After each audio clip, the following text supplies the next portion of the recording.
শ্রীমদ্ভাগবত। ওম নমো ভগবতে বাসুদেবায়। শ্রীমদ ভাগবত দশম স্কন্ধ পঞ্চত্রিংশ ଅଧ୍ୟାୟ। ନନ୍ଦଙ୍କୁ ସର୍ପ ମୁଖୁ ତାରି ବିଦ୍ୟାଧରକୁ ମୁକ୍ତ କରି କରିଲେ ଶଙ୍ଖ ଚୂଡ଼ବଦ୍ଧ। 35 ସମ୍ବାଦ। ଶ୍ରୀ ଶୁକ ଉପାଚ। କହନ୍ତି ଶୁକ ପୁଣ୍ୟ କର୍ମା ଶୁଣ ଶ୍ରୀକୃଷ୍ଣ ମହିମା। ଦିନେ କନନ୍ଦ ଆଦି ଗୋପେ ତୀର୍ଥ ଉତ୍ସବ କୌତୁକେ। ଅମ୍ବିକା ପୂଜାର ବିଧାନେ ଗୋପୀ ଗୋପାଳ ତୋଷ ମନେ। ଶକଟେ ନାନା ଦ୍ରବ୍ୟ ଭରି ଗୋପୁ ବାହାର ନରହରି। କାନନେ ମିଳିଲେ ସକଳେ ନିର୍ମଳ ସରସ୍ୱତୀ କୂଳେ। ଗୋପାଳେ ନିତ୍ୟ କର୍ମ ସାରି ପୂଜିଲେ ଶଙ୍କର ଗୌରୀ। ବିବିଧ ନାନା ଉପହାରେ ତୋଷିଲେ ଭବାନୀ ଶଙ୍କରେ। ଗୋରୁ କାଞ୍ଚନ ମିଷ୍ଟନ ଶିବ ସନ୍ତୋଷେ ଦେଲେ ଦାନ। ବୋଲନ୍ତି ଦେବ ତ୍ରିଲୋଚନ ଆମ୍ଭରେ ହୋଇବା ପ୍ରସନ୍ନ। ଆନନ୍ଦେ ବଞ୍ଚିଲେ ଦିବସ ନୃତ୍ୟ ଖଟଣି ଗୀତରସ। ବ୍ରତ ଆଚରି ସୂଚି ମନ୍ତେ ସେବନେ ଶୋଇଲେ ସମସ୍ତେ। ନନ୍ଦ ସୁନନ୍ଦ ଆଦି କରି ଗୋପର ଯେତେ ନର ନାରୀ। ରଜନୀ ହୋଇଲା ଅନ୍ଧାର ଯଶୋଦା କୋଳେ ଦାମୋଦର। ଘୋର ଅନ୍ଧାର ଅର୍ଦ୍ଧନିଶି ସର୍ପେ ମିଳିଲା ବେଗେ ଆସି। କେହି ନ ଦେଖିଲେ ନୟନେ ମିଳିଲା ନନ୍ଦର ଶୟନେ। ମୁଖ ବିସ୍ତାରି ମହାକାଏ କୋପେ ଗିଳିଲା ମୁଣ୍ଡ ଯାଏ। ସର୍ପ ଉଦରେ ଥାଇ ନନ୍ଦ ବିକଳ ଡାକଇ ଗୋବିନ୍ଦ। ହେ କୃଷ୍ଣ ସର୍ପ ବଳିଆର ଗିଳିଲା ମୋହର ଶରୀର। ବହନ ଆସବେନି ଭାଇ ପିତା ତୁମ୍ଭର ନାଶ ଯାଇ। ନନ୍ଦର ଦେଖିଣ ବିକଳ ଗୋପାଳେ ପକାନ୍ତି ଚହଳ। ଉଠି ଧାଇଁଲେ ଧାତିକାରେ ପୋଡ଼ିଲା କାଷ୍ଠ ଘେନି କରେ। ସର୍ପ ଉପରେ ନେଇ ପିଟି ନନ୍ଦ ଶରୀର ଅଛି ଘଟି। କୃଷ୍ଣ ଧାଇଁଲେ ତାହା ଶୁଣି ନିଦ୍ରା ଉପେକ୍ଷି ଚକ୍ରପାଣି। ସର୍ପକୁ ଦେଖି କୋପ ଭରେ ପାଦ ପ୍ରହାରିଲେ ଉପରେ। କୃଷ୍ଣର ଲାଗି ଶ୍ରୀପୟର ପ୍ରାଣ ଛାଡ଼ିଲା ଅଜଗର। ତକ୍ଷଣେ ନିଜ ରୂପ ହୋଇ ତେଜେ ବିରାଜେ ବନଭୂମି। ଦିବ୍ୟ ପୁରୁଷ ଅବତାର ତୁଲ୍ୟ ନୁହନ୍ତି ବିଦ୍ୟାଧର। ଗଞ୍ଜିଲା 10 ଦିଗ ଦେହେ ପଡ଼ିଲା କୃଷ୍ଣ ପଦ୍ମ ପାଏ। ଦେଖି ତାହାର ଦିବ୍ୟ ରୂପ ହସିଲେ ପ୍ରଭୁ ପଦ୍ମ ମୁଖ। ବିବିଧ ରତ୍ନମାଳା ଦେଖ ଶରଦ ଚନ୍ଦ୍ର ପ୍ରାୟ ମୁଖ। ବିବିଧ ଆଭରଣ ଦେହେ ଶିର ଦେଇଛି କୃଷ୍ଣ ପାଏ। ବୋଲନ୍ତି ଦେବକୀ ନନ୍ଦନ କୋମଳ ଗଭୀର ବଚନ। ଏତ ଅଟଇ ବିପରୀତ ସର୍ପ ଉଦରୁ ତୋର ଜାତ। ତୋ ରୂପେ ପଟାନ୍ତର ନାହିଁ କି ପାଇଥିଲୁ ସର୍ପ ହୋଇ। କହ ଏକେ ବଣ ବ୍ୟବହାର ଶୁଣିତେ ଶରଧା ମୋହର। ସଂସାରେ ତୋର ରୂପ ଦେଖି ଚଞ୍ଚଳ କେନ କରୁ ଆଖି ଏ ଗତି ପାଇଲୁ କେମନ୍ତେ ସର୍ପ ଶରୀର ବିପରୀତେ କୃଷ୍ଣ ବଚନ ଶୁଣି ଧୀରେ କର ଅଞ୍ଜଳି ଦେଲା ଶିରେ ବେନି ଲୋଚନୁ ବହେ ନୀର ଓଲାଇ ଶୁଣ ଦାମୋଦର ଭୋନାଥ ଶୁଣି ମାତ ଦନ୍ତ ମୁଁ ଇନ୍ଦ୍ର ଦେବତାର ସୁତ ଅତି ସୁନ୍ଦର ରୂପ ଦେଖି ପିତା ମୋ ନାମ ଉପଲକ୍ଷୀ ରୂପେ ମୋହିଲି ଦେବପୁର ସୁଦର୍ଶନ ନାମ ମୋର ଶୁଣି ମା ପ୍ରଭୁ ଦାସରଥି କର୍ବେ ହୋଇଲି ମୂଢ଼ମତି ଦିନେ କ ବସି ମୁହିଁ ରଥେ ବିଜୟ କଲି ସ୍ୱର୍ଗ ପଥେ ଅଙ୍ଗିରା ଋଷିଙ୍କର ବାଳେ ଖେଳନ୍ତି କଳ୍ପ ବୃକ୍ଷ ତଳେ ଦଇବେ ଋଷିଙ୍କ କୁମାର ତପସାଧନ୍ତେ ଅସୁନ୍ଦର ତାହାଙ୍କୁ ବୋଇଲି ଧିକାରି ଏ ଦେହ କିମ୍ପା ଅଛ ଧରି ଦେଖ ମୋହର ଦିବ୍ୟ ରୂପ ଶ୍ରମେ ଯେ ସାଧୁ ଅଛ ତପ ଶୁଣି ଚାହିଁଲେ କୋପ ହୋଇ ବୋଇଲେ ସର୍ପ ହୁଅ ତୁହି କୁଶ୍ଚିତ ଅଜଗର ରୂପୀ ବନ ଗହନେ ହୁଅ ଦୁଃଖୀ ଗରବ ବହିଲୁ ଯେ ମନେ ସର୍ପ ତୁ ହୁଅ ବୃନ୍ଦାବନେ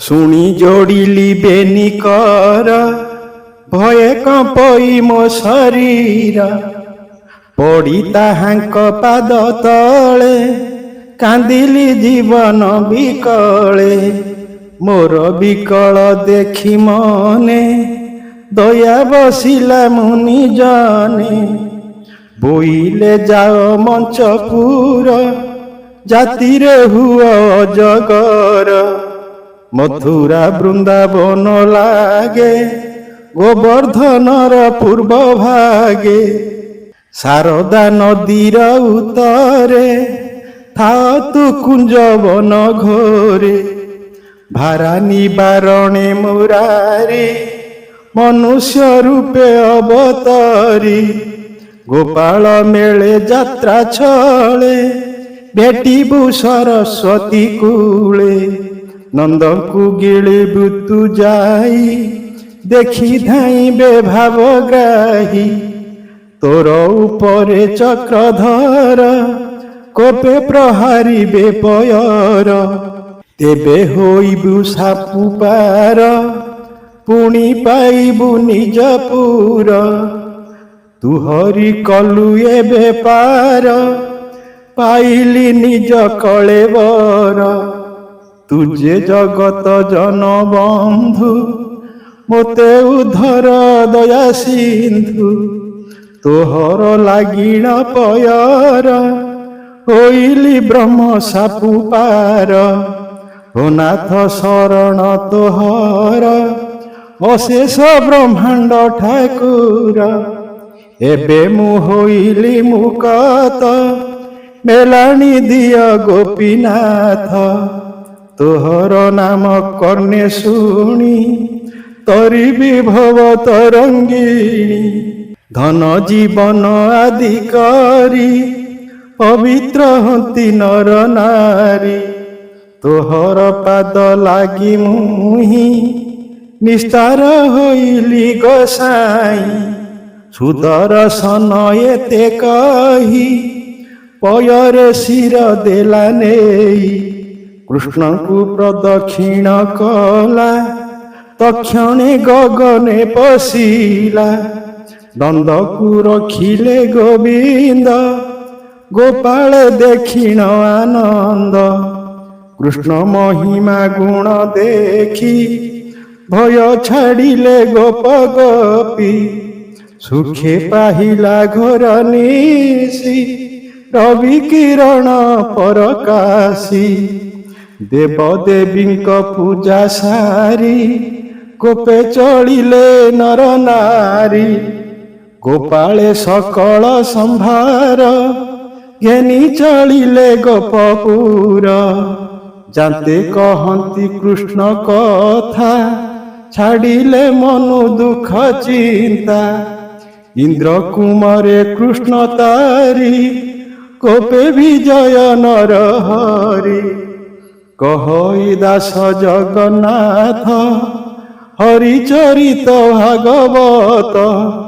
ପରୀକ୍ଷେ ସୁକ ମୁନି କହେ ସୁଜନ ଜନେ କର ଲଏ। ପୂର୍ବ ଅଧ୍ୟାୟ ଅବଶେଷ ଚରିତ 36 ପ୍ରକାଶ। ଶ୍ରୀ ଶୁକ ଉବାଚ ଏବେ ହୋ ଶୁଣ ନରନାଥ ହରିଚରିତ ଭାଗବତ। ଦିନେ କା ପ୍ରଭୁ ନର ହରି ସଙ୍ଗେ ଘେନିଲେ ବ୍ରଜ ନାରୀ। ବଳଦେବଙ୍କୁ ଘେନି ସଙ୍ଗେ ମିଳିଲେ ବୃନ୍ଦାବନ ଲାଗେ। ଶୀତଳ ବସନ୍ତର ବାଏ ବନେ ବିଜୟ ଦେବରାଏ।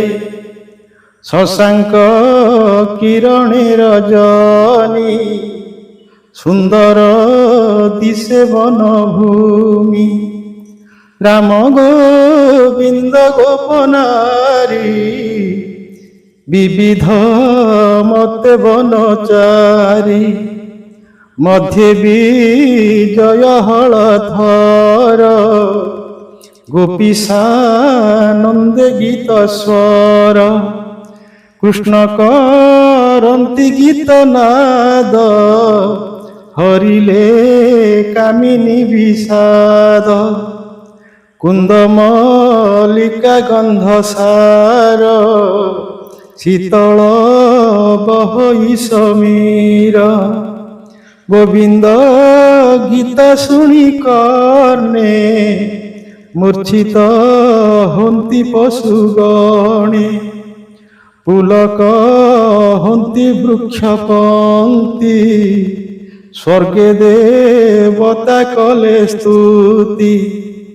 ଶୁଣି ଗୋବିନ୍ଦ ଗୀତ ନାଦ ଗୋପୀ ପାଇଲେ ମନେ ଖେଦ।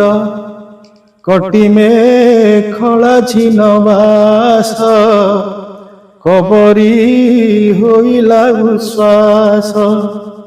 ମଦନ ଭଳେ ଗୀତ ଗାଇ ଗୋପୀ ମୋହିଲେ ଭାବଗ୍ରାହୀ।